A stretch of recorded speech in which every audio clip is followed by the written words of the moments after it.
The Velcrin Dominion was a ruthless empire, vast and unyielding, with a history of devouring worlds. For centuries, they had conquered civilizations, absorbed planets into their ever-expanding realm, and extinguished any threat to their power. Their fleet, one of the most advanced in the galaxy, was built to subdue even the mightiest of species. And yet, when the Dominion's deep space scanners detected Earth, a small, unremarkable planet on the fringes of the Milky Way, they saw only an easy target. Its inhabitants were primitive, its technology barely scraping the surface of space travel. It seemed the perfect place to expand their empire. Commander Erix of the Velcrin fleet, an experienced tactician with a reputation for unflinching success, was given the task of assessing this world. His orders were simple: determine the best time to strike, subdue the primitive species, and claim the planet for the Dominion. Earth was defenseless. No space fleet, no planetary shields, no advanced weapon systems to speak of. To Erix, it seemed like a formality. There was no challenge in it. But when the Velcrin ship entered Earth's orbit, something strange caught Erix's attention.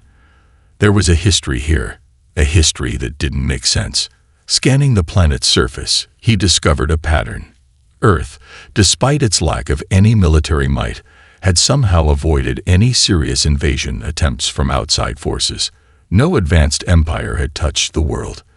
Not even the Dominion had made a move in centuries, and the reason was unclear. Erix was intrigued. His initial analysis suggested that Earth's technology was laughably inferior. No shields, no anti-spacecraft weapons, and no detectable defenses of any kind. Yet the galaxy's other advanced species had left it alone. What was it about this tiny, isolated planet that made it so untouchable? Begin full analysis of Earth's history, Erix ordered, his voice cold and calculating. I want every bit of information we can find. Survey every corner of this planet. His team complied, accessing the archives of human history through their advanced technology. What they discovered was bizarre. Ancient records indicated that Earth had been subject to dozens of attempted invasions, some from alien species, others from within their own world, but none had succeeded. Yet there were no accounts of the planet's defenses or any significant military response. No, the records were far stranger. Each failed invasion seemed to happen for reasons that defied logic. Erix rubbed his chin, his mind racing.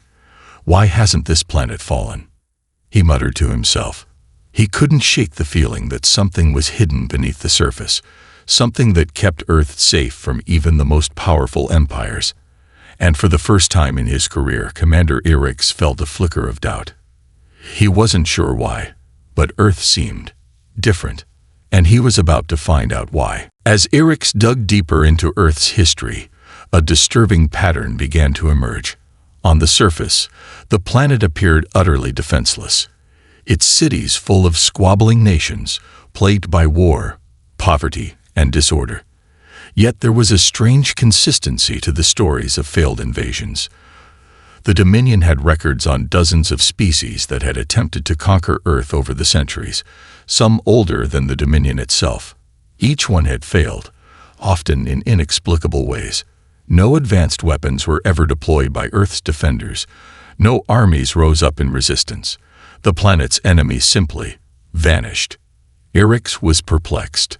The humans had no unified military force, no galactic alliances to protect them. They should have been easy prey for any advanced species, yet here they stood, untouched. How could this be? He summoned his senior strategist, Terrace, a sharp officer known for her meticulous analysis and intuition. You've seen the data, Erix said. Tell me, what am I missing here?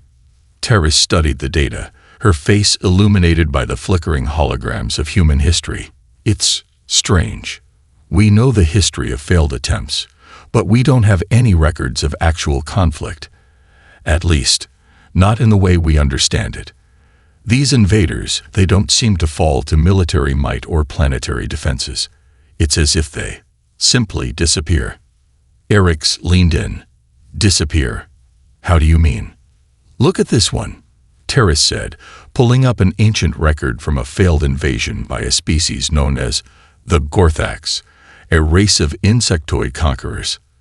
They came in with overwhelming force, far superior technology. They surrounded Earth, prepared to take it without a fight. She paused. And then, nothing. The Gorthax fleet just vanished. There are no reports of battles, no reports of significant destruction. They just left. And Earth, as far as we can tell, wasn't even aware it had been invaded.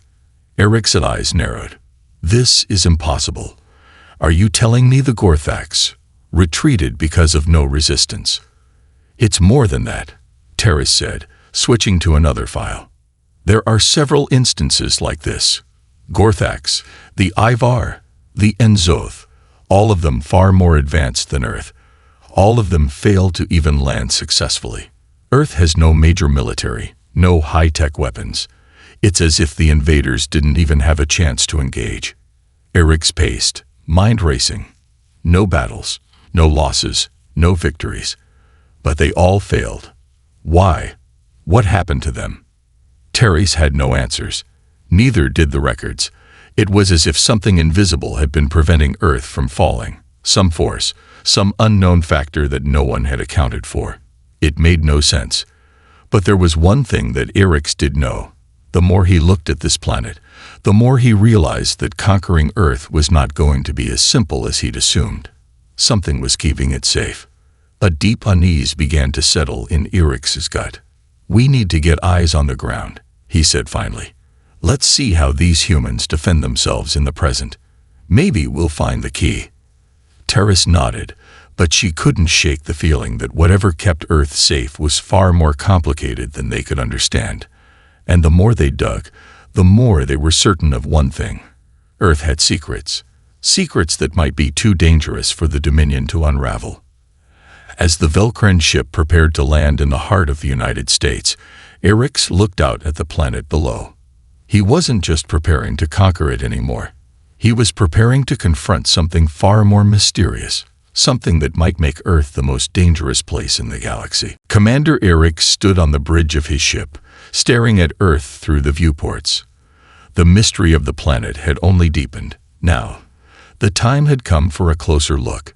He was determined to uncover the reason behind Earth's remarkable immunity to conquest, even if it meant testing the humans directly.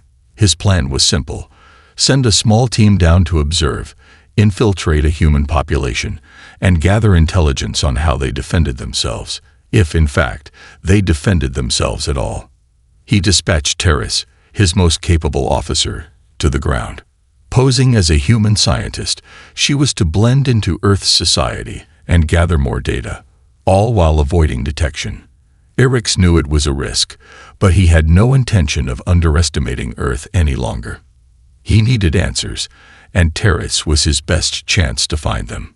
Landing discreetly in the Midwest United States, Terrace quickly integrated into a research facility that studied human technology and resource management.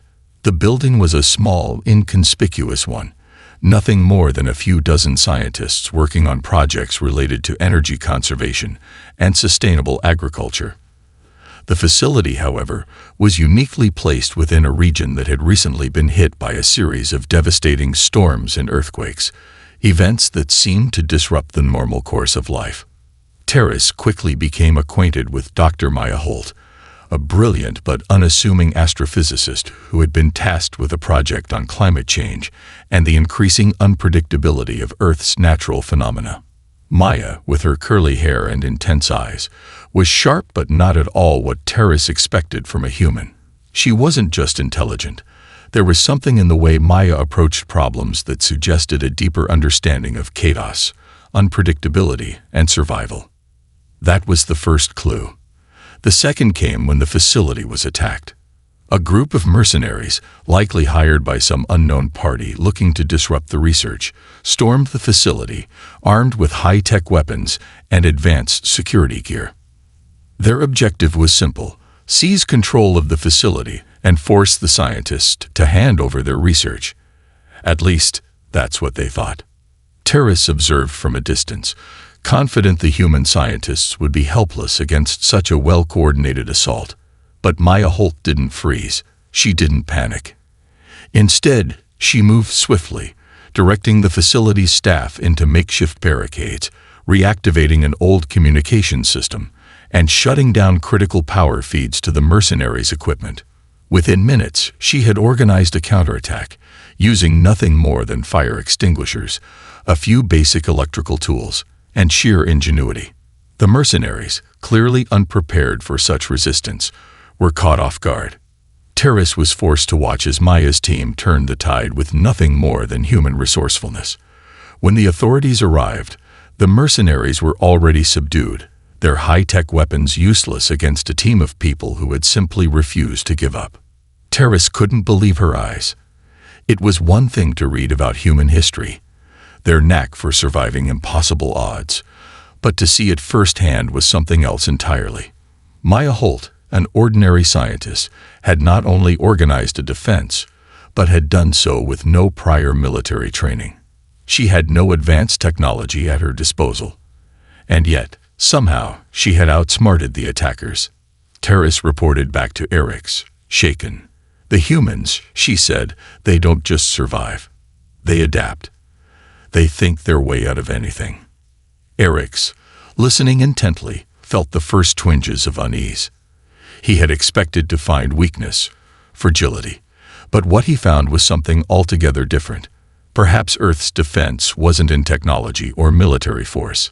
Perhaps it was something much more unpredictable, the humans themselves. He needed to learn more.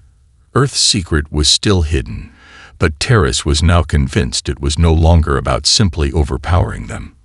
This wasn't just a test of strength, it was a test of minds. And the humans had something that even the most advanced species of the galaxy didn't understand: the ability to outthink their enemies, even when the odds were impossible.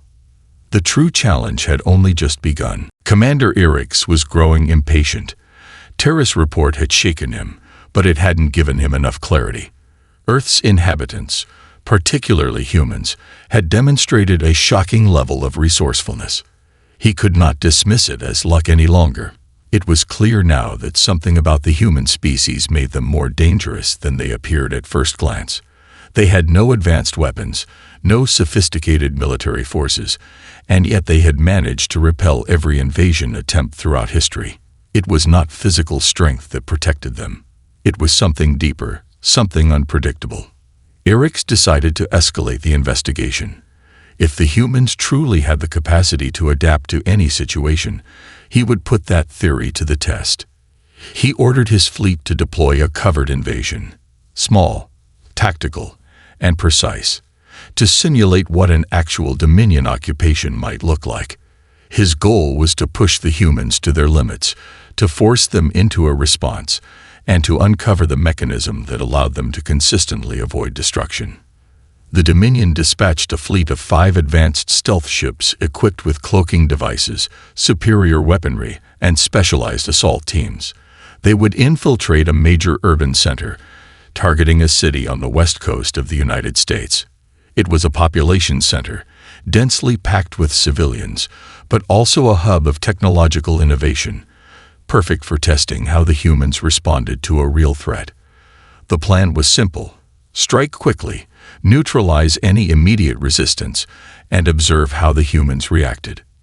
The invasion began quietly. The Velcrin ships arrived under the cover of night, cloaked to avoid detection. The alien assault teams infiltrated the city, moving silently through the streets, planting disruptors on communication networks and disabling power grids. Eric's watched from orbit, confident that this would be the final step in understanding Earth's defenses. He had seen this play out before on dozens of other planets. An initial strike, followed by panic, then submission. But Earth didn't respond as expected. Within hours of the first disruptions, the city's residents, ordinary people, began to mobilize. There were no organized military units to stop the Velcrin troops, no coordinated government response. Instead, small groups of civilians, engineers, hackers, construction workers, teachers, and doctors began to band together. They weren't armed with high-tech weapons, but they knew their city, its infrastructure, and its weaknesses. They used old vehicles, improvised weapons, and whatever they could find to sabotage the Velcrin operation.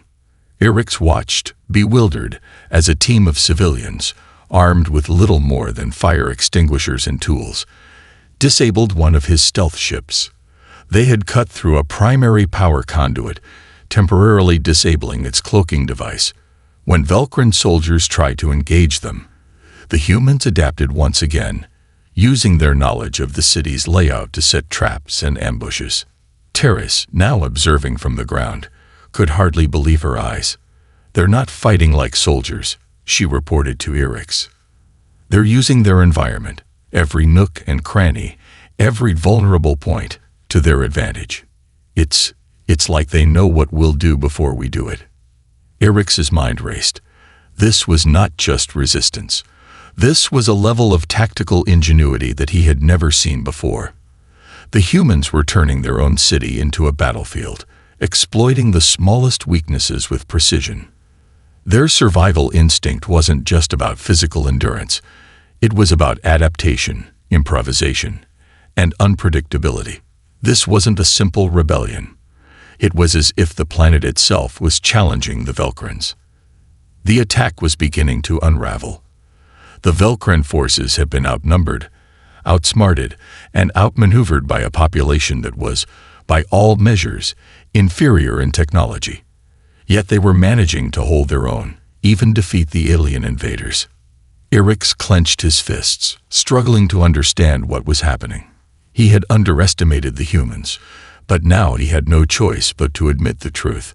They were capable of things that defied logic. This wasn't just a test of strength or firepower.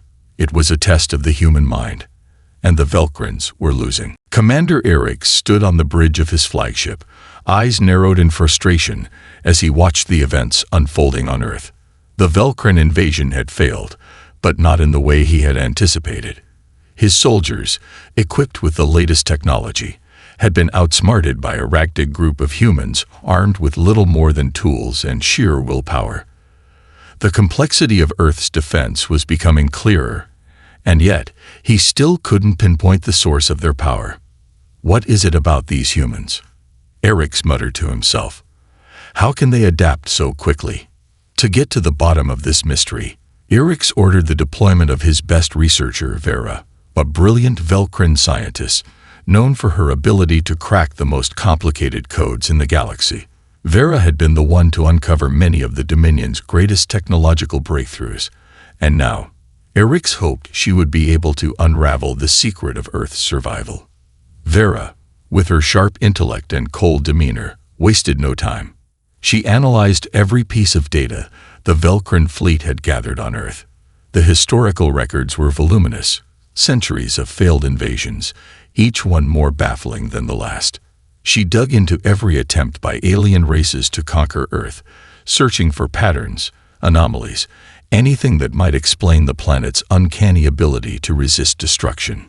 After several days of intense study, Vera uncovered something unexpected. It wasn't a weapon, nor a defense system. It was a series of encrypted texts from ancient Earth, dating back thousands of years. The texts were incomplete, fragmented, but in them, she found references to something called the Pandora Code, a mysterious, long-buried phenomenon that seemed to be tied to human evolution itself.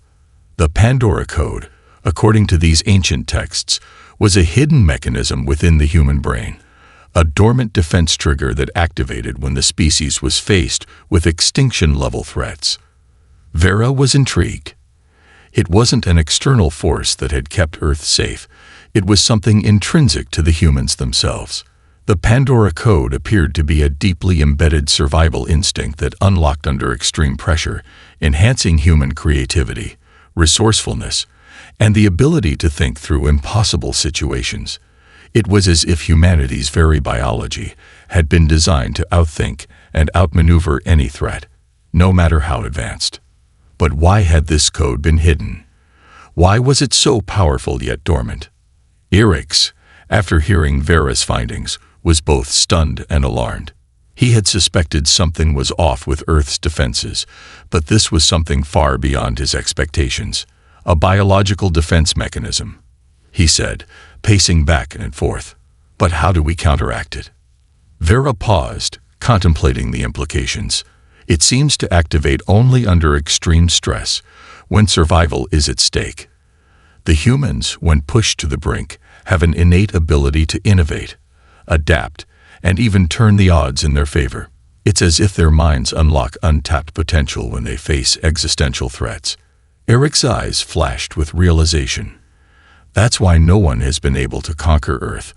They don't need technology or military might to defend themselves. They simply outthink their enemies. The more Eric's and Vera examined the information, the more they realized the full scope of humanity's defense mechanism. It was biological, psychological, and deeply ingrained in their species. The Pandora Code was the reason Earth had remained defenseless for so long, and it was the reason no invasion had ever succeeded. The planet didn't need advanced weapons or armies.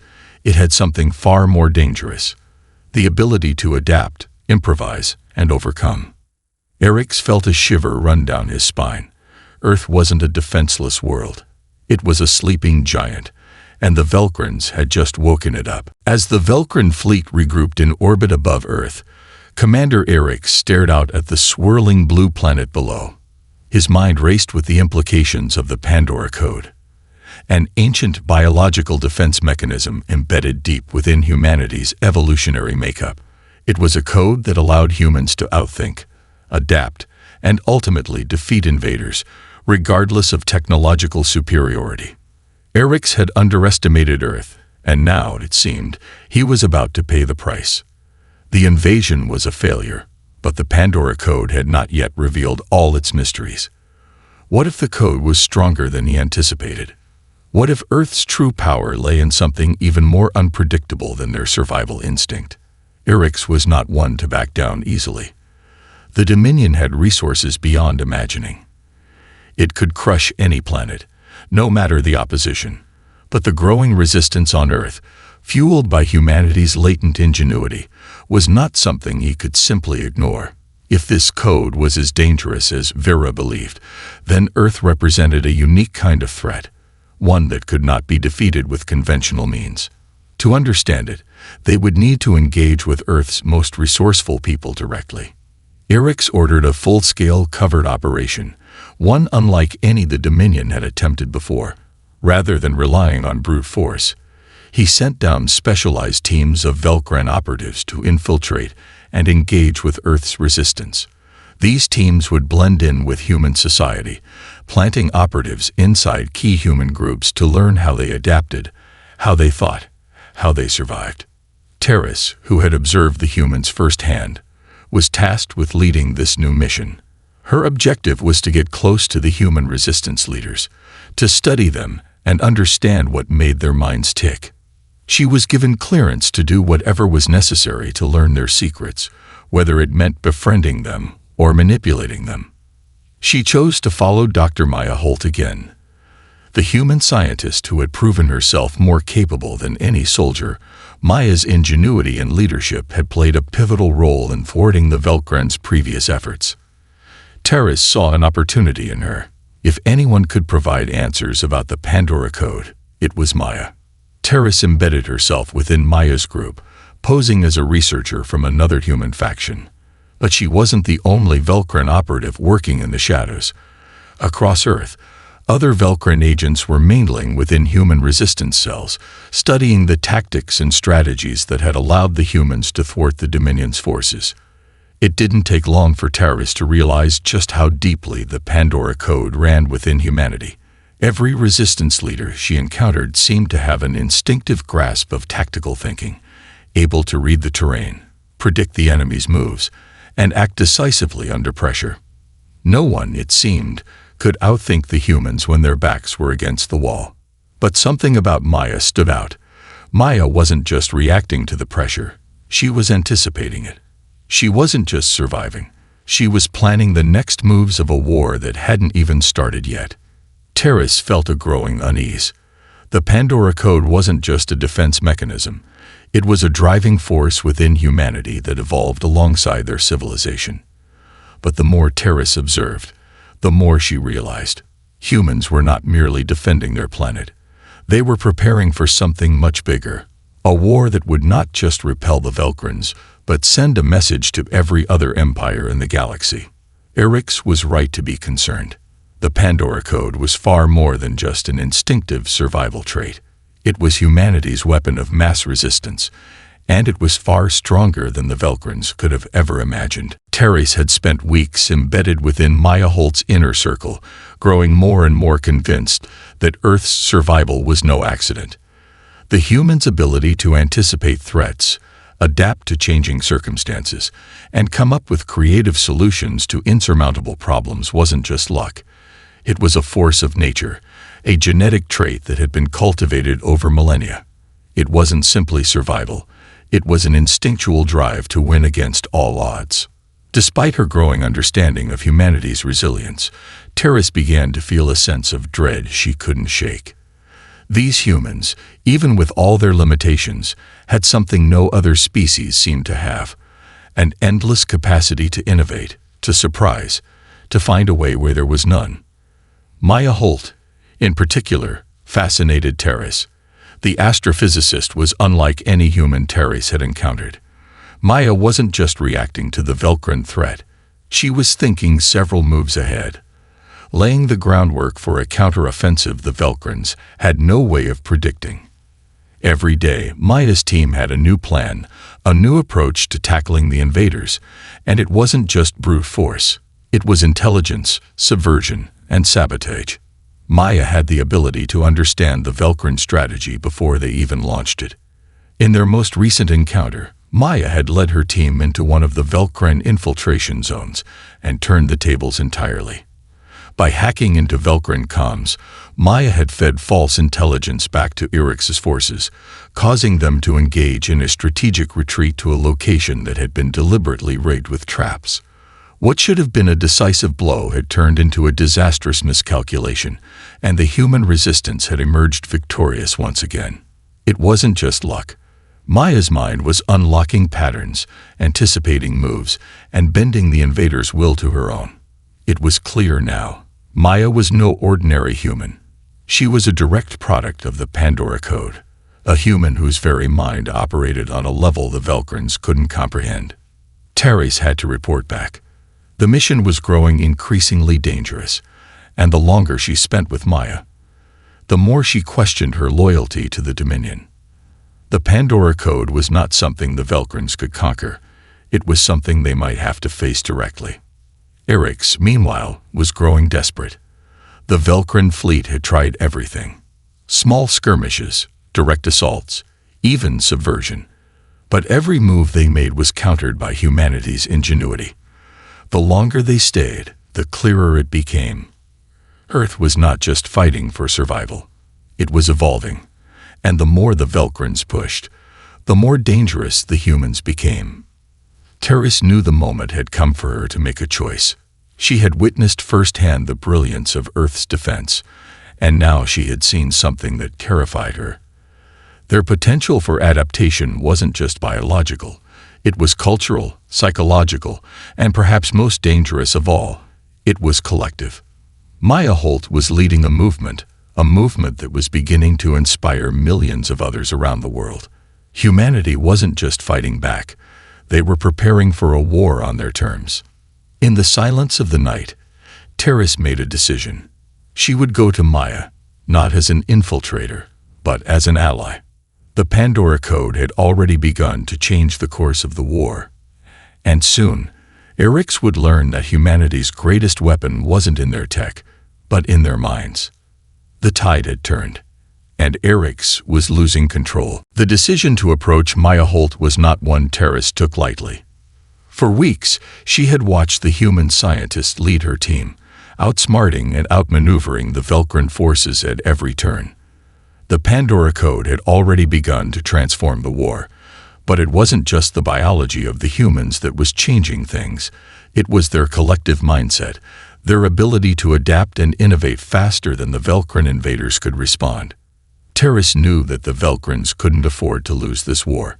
If humanity's ingenuity was allowed to fully awaken, there was no telling what Earth might become. A planet of warriors, thinkers, and strategists, each one more capable than the last. But Terrace was no longer sure that the Dominion was justified in its mission to conquer Earth. As she spent more time with Maya and the Resistance, she saw the truth. Humanity wasn't just defending its planet, it was transforming it into something that could stand toe-to-toe with any galactic empire. On the night of the decision, Terrace left her post and made her way to Maya's safe house, located deep within the remains of an old military installation. It was a place where Resistance leaders met in secret, planning their next moves with a level of precision that amazed Terrace. As she approached the hidden entrance, she hesitated for a moment. Her loyalty had always been to the Dominion, but now it was clear that she was standing at the edge of a precipice. Maya greeted her warily. "I thought you were one of them." Velkrans, trying to get information. Terrace stood tall, her voice steady. "I was, but I'm not anymore. I've seen what you're capable of, what Earth is capable of, and I want to help you." Maya studied her with suspicion, but then, perhaps seeing the sincerity in Terrace's eyes, she nodded. "You're making a dangerous choice, Terrace. But if you're here to help, then we could use every ally we can get." For the next several days, Terrace worked alongside Maya and the Resistance, learning how they had turned their survival instinct into a sophisticated global movement.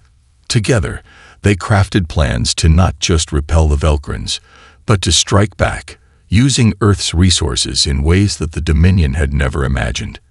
Terrace shared what she knew of Velkran tactics, feeding them crucial intel.